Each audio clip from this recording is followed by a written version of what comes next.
Hello everyone and welcome to this podcast on insights to best practices to adopt at Asia Center. I'm joined by Rory McAfee, a research intern at the center. I will be asking him questions on how to be an effective intern at Asia Center. Stay tuned!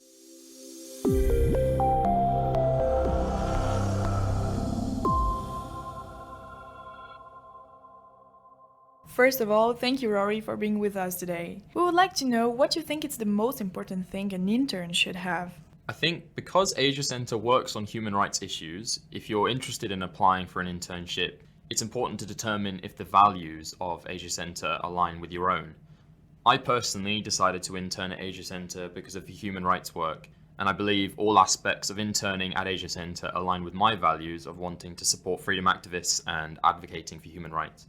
Whether it's doing research on human rights violations, organising events to raise awareness for these issues, or developing partnerships with other NGOs, everyone here takes a stand for human rights. In my opinion, the values of caring for others is key not only for human rights work, but also on a basic level as a member of a team. Interns here should be enthusiastic, motivated to learn, but also support the organisation in its day-to-day work and facilitate its overall growth.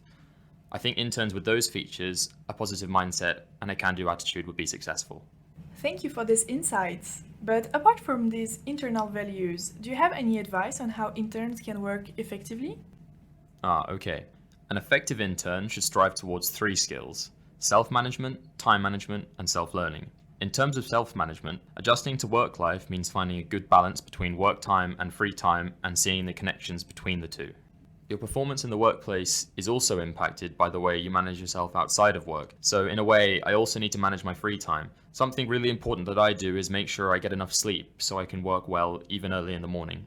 In the office, time management is key. This means keeping a close check on your work and meeting deadlines. Every day, I will update my weekly task list and prioritize the daily task list in order to have an oversight on my week's work. In short, time management not only helps you to finish your tasks, but it makes you a reliable and trustworthy team member for others. So, what about self-learning? How does that impact your effectiveness? When you start at Asia Center, like me, you might notice some gaps in your skills. That's okay.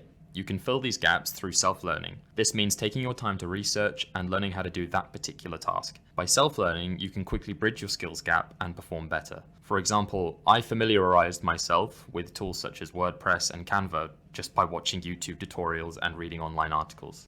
Right, so earlier on you mentioned commitment as an important value at Asia Center. Could you please elaborate on that? Is there any advice for prospective interns to get a good start for their internship? How can they prepare before arriving? Sure. I think you'd have a great internship when you stay committed to all the internship arrangements you've made with Asia Center, as the center will assign you to real ongoing projects. Before you apply, it would be helpful for you and Asia Center to think through an ideal time frame for an internship. Similarly, do make sure that you can manage your other commitments and arrange them appropriately. You're going to be given responsibility to complete important project tasks, so it's best to push other commitments before or after the internship duration. After all, this internship integrates you into a team and an organization that relies and trusts in you to contribute to the overall aim of the center. Now that our listeners have a sense on how to be an effective intern at Asia Center, could you tell us where it's possible to find more information about interning at the center?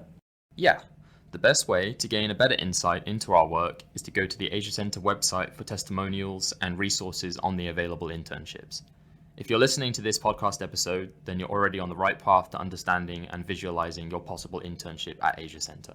The Asia Center has provided the contact details for team members online. If you have any questions, please do feel free to contact the team, and I'm sure they would respond to you quickly and give you an insight into the work here.